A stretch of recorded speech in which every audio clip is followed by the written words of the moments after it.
Hello friend, क्या आपके भी घर में बच्चे मेथी का नाम सुन के भाग जाते हैं? आज उन्हें ऐसा मेथी का नाश्ता बनाकर दीजिए जिसका टेस्ट बिल्कुल समोसा कचौड़ी पकौड़ी के जैसे हो। एक बार खाएंगे तो रोज मांगेंगे। एक बार ये नाश्ता बनाकर देखिए, बच्चे तो क्या बड़े भी तारीफ करेंगे। और ये नाश्ता बहुत ही हेल्दी होता है। तो चलिए फ्रेंड, देख लेते हैं कैसे बनाना है। नाश्ता बनाने के लिए हमने यहाँ पे बड़ा सा बाउल ले लिया है। इसमें 2 कटोरी गेहूं का आटा डालेंगे। आप चाहें तो इसे 1 कटोरी गेहूं के आटे से भी बना सकते हैं। आधा कटोरी सूजी डालेंगे। सूजी से नाश्ता बहुत देर तक क्रिस्पी बना रहता है। अब हम इसमें आधा छोटा चम्मच अजवाइन डालेंगे। हाथों से अच्छे से क्रश करके डालेंगे। आधा छोटा चम्मच नमक डालेंगे। आधा छोटा चम्मच लाल मिर्च पाउडर डाल लेना है।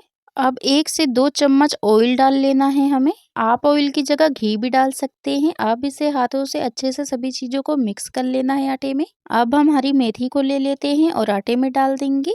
तो हमने यहाँ पे सारी हरी मेथी को डाल दिया है।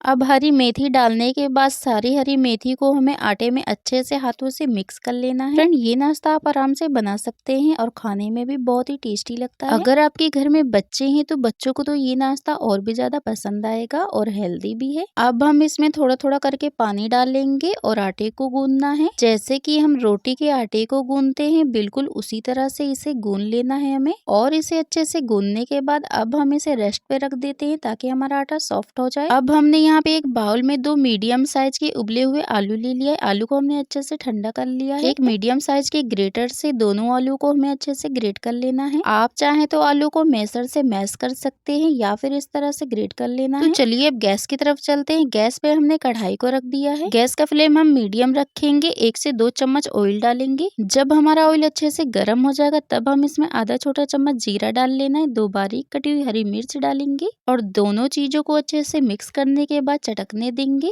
जब दोनों चीज अच्छे से चटक जाएगी तब हम इसमें प्याज डालेंगे। तो यहाँ पे हमने एक मीडियम साइज की प्याज को बारीक काट के डाल लिया है। अब हम इसे भी भूजेंगे हल्का लाल होने तक। जब प्याज लाल हो जाएगी तब हम इसमें आलू डाल देंगे और साथ ही इसमें मसाले डालेंगे। 1 चम्मच धनिया पाउडर, आधा छोटा चम्मच लाल मिर्च पाउडर, आधा छोटा चम्मच गरम मसाला पाउडर डालेंगे। कलर के लिए थोड़ा सा हल्दी डाल लेना है और स्वाद के अनुसार इसमें नमक डालेंगे। सभी मसाले डालने के बाद हमें इसे आलू में अच्छे से मिक्स कर लेना है और इसे मिक्स करने के बाद हम 2 से 3 मिनट तक अच्छे से इसे पकाएंगे। हमारे आलू पहले से ही पके हुए हैं, इसलिए हम सिर्फ मसालों को अच्छे से पकाएंगे। आलू की स्टफिंग को हमने 2 से 3 मिनट तक अच्छे से पका लिया है। अब हम इसमें बारीक कटी हुई हरी धनिया डाल देते हैं और हरी धनिया को भी हमें आलू में अच्छे से मिक्स कर लेना है। तो देखिए हमारी स्टफिंग बनके हो चुकी है तैयार। तो चलिए अब गैस का फ्लेम कर देते हैं बंद और इसे ऐसे ही ठंडा होने के लिए छोड़ देते हैं। तो चलिए अब अपने आटे के डो को देख लेते हैं। आटे के डो को एक बार हाथों से अच्छे से हमें मसल के चिकना कर लेना है। आटा बहुत ही ज्यादा सॉफ्ट हो चुका है। अब हम आटे की लोइयां काट लेते हैं छोटी छोटी, जैसे कि हम रोटी के लिए लोई काटते हैं, बिल्कुल उसी तरह से हम इसकी लोइयां काटेंगे। तो सबसे पहले हमें यहाँ पे 6 रोटी के लिए लोई को तैयार करना है और इसकी एक लोई बना लेते हैं रोटी की तरह, देखिए बिल्कुल। तो चलिए देख लेते हैं कि लोई को कैसे बेलना है। थोड़ा सा सूखा आटा लगाएंगे और बेलन से इसे हल्के हल्के हाथों से बेलेंगे, जैसे कि रोटी को बेलते हैं, बस उसी साइज की हमें बनाना है रोटी को। रोटी से थोड़ा सा हमने इसे बड़ा बनाया है। एक रोटी बेल के कर ली हमने तैयार और बाकी की 6 रोटियां भी हमने बिल्कुल इसी तरह से बेल के कर लिया है तैयार। तो ये देखिए फ्रेंड, इसी तरह से हमें सभी रोटी को बराबर बेल के कर लेना है तैयार। अब हम इसमें से एक रोटी को ले लेते हैं। इस तरह से हम रोटी को रखेंगे। आप किसी चकले पे भी रोटी को रख सकते हैं। अब हमने यहाँ पे रिफाइंड ऑयल ले लिया है। आप ऑयल की जगह घी भी ले सकते हैं। रोटी के ऊपर ब्रश से हमें अच्छे से लगा देना है। ऑयल लगाने के बाद हमें इसमें सूखा आटा डाल देना है और अब हम इसके ऊपर दूसरी रोटी रखेंगे। दूसरी रोटी के भी ऊपर हमें ऑयल या घी लगा लेना है और थोड़ा सा सूखा आटा लगाएंगे और फिर से हम इस पे तीसरी रोटी रख देंगे और इसके भी ऊपर हमें ऑयल लगाना है और सूखा आटा डालना है और चौथी रोटी को भी हम इसके ऊपर रखेंगे। ऐसे ही हमें 2 और रोटियों को कर लेना है। पहले ऑयल लगाना है, उसके ऊपर सूखा आटा लगाएंगे, फिर से रोटी को रखेंगे। तो इस तरह से हमने 6 रोटी को देखिए एक के ऊपर एक रख लिया है और अच्छे से इसे हम इस तरह से हाथों से फैला देंगे। ये आपकी मर्जी है कि आप इसमें ऑयल लगाते हैं या फिर घी लगाते हैं। ऐसा करने से हमारे नाश्ते में डिजाइन बहुत ही अच्छा आएगा। तो देखिए हमने सभी रोटी को अच्छे से लगा लिया है। अब हम इसे बेलन से हल्के हल्के हाथों से बेलेंगे और इस तरह से बेलने से रोटियां अच्छे से चिपक जाती हैं आपस में। इसे अच्छे से बेलने के बाद अब हम इसका एक किनारा को देखिए इस तरह से फोल्ड करेंगे और बिल्कुल हम इस तरह से देखिए इसे टाइटली दबाना है और हल्के हल्के से हम इसे मोड़ते जाएंगे बिल्कुल रोल की तरह और दोनों हाथों से अच्छे से हम देखिए इस तरह से रोल कर लेना है। रोटी को रोल करने के बाद अब हम यहाँ पे एक चक्कू लेंगे या फिर आप इसकी जगह कटर भी ले सकते हैं। उसमें हल्का सा ऑयल लगा लेना है। तो देखिए थोड़ी थोड़ी पीसेस में हम इसे काटेंगे। तो चक्कू से देखिए बहुत ही आसानी से कट जाता है या फिर आप इसे कटर से काटिए। थोड़े थोड़े गैप करके हमें देखिए इस तरह से काट लेना है। तो देखिए हमने रोल को काट लिया है। अब हम इसमें से एक लोई को ले लेते हैं। तो चलिए सभी लोइयों को हम एक प्लेट में रख लेते हैं। सारी लोइयां रखने के बाद हम इसमें से एक लोई को ले लेंगे और देखते हैं इसे बेलना कैसे है।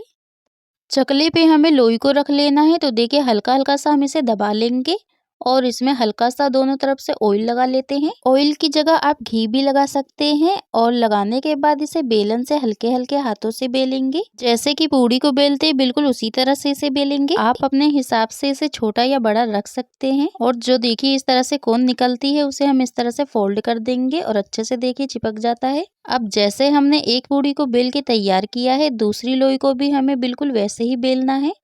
तो अब हम दूसरी पूड़ी को भी बेल लेते हैं। आप पूड़ी को छोटा या बड़ा रख सकते हैं। हमने यहाँ पे 2 पूड़ियों को बेल के तैयार कर लिया है। अब हमने एक पूड़ी ले ली है और आलू की स्टफिंग को अच्छे से ठंडा कर लिया है। अब थोड़ी सी आलू की स्टफिंग को लेंगे और पूड़ी के बीच में देखिए इस तरह से रखना है फैला के। आप चाहें तो स्टफिंग की टिक्की भी बना के रख सकते हैं बीच में। अब हमें उंगली से पूड़ी के किनारे किनारे पानी को लगा लेना है और दूसरी पूड़ी को पहली पूड़ी के ऊपर रखेंगे और किनारे से हल्के हल्के से इस तरह से देखिए दबाएंगे ताकि अच्छे से दोनों आपस में चिपक जाए और कहीं से भी आलू ना निकले। इसे अच्छे से देखिए इस तरह से चिपका लेना है। तो हमने इस नाश्ते में लच्छे वाला बिल्कुल डिजाइन बनाया है देखिए और ये देखने में भी बहुत ही अच्छा लग रहा है। और बाकी के बचे हुए नाश्ते को भी हमने देखिए बिल्कुल इसी तरह से तैयार कर लिया है। आप इस डिजाइन को बहुत ही आसान तरीके से बना सकते हैं। ये नाश्ता आपके घर में बच्चों से लेके बड़ों तक को सभी को जरूर पसंद आएगा। तो चलिए देख लेते हैं नाश्ते को कैसे फ्राई करना है ताकि ये बहुत देर तक क्रिस्पी और क्रंची बना रहे और इसे कैसे फ्राई करें। तो चलिए देखते हैं। गैस पे हमने कढ़ाई में ऑयल को अच्छे से गरम कर लिया है। गैस का फ्लेम हमें मीडियम रखना है। अब हम इसमें एक एक करके नाश्ते को डाल देते हैं। हमने यहाँ पे 2 नाश्ते को ही डाला है, ज्यादा नाश्ता हम इसमें नहीं डालेंगे। 2 ही नाश्ते को पहले फ्राई करेंगे। अब 1 मिनट के बाद हमें नाश्ते को पलट देना है और नाश्ते को हल्का गोल्डन होने तक फ्राई करेंगे। फ्रेंड नाश्ते को फ्राई करने में ज्यादा टाइम नहीं लगता, बस 2 से 3 मिनट का ही टाइम लगता है। तो देखिए हमारे नाश्ते में कितना ही अच्छा कलर आ चुका है और डिजाइन भी बहुत ही अच्छा लग रहा है और खाने में तो उससे भी ज्यादा ये टेस्टी है। तो यहाँ पे हमने दोनों नाश्ते को फ्राई कर लिया है और जो बाकी का बचा हुआ नाश्ता भी है हमने उसे भी फ्राई करके तैयार कर लिया है। अब आप इसे चाय के साथ खाइए या फिर इसे ऐसे भी खाइए, ये खाने में बहुत ही टेस्टी लगता है। इस नाश्ते में बिल्कुल समोसा कचौड़ी पकौड़ी का ही टेस्ट आता है। फ्रेंड अगर आपको हमारी मेथी के नाश्ते की रेसिपी पसंद आई तो वीडियो को लाइक करे, कमेंट करे, शेयर करे। चैनल पे नए तो प्लीज सब्सक्राइब माई चैनल। तो देखिए फ्रेंड ये अंदर से भी बहुत ही अच्छे से पक चुका है और बहुत ही क्रिस्पी बना है। फ्रेंड ये नाश्ता जरूर ट्राई कीजिएगा, वीडियो को एक हाइप जरूर कीजिएगा। तो चलिए फ्रेंड आपसे मिलते एक नई रेसिपी के साथ।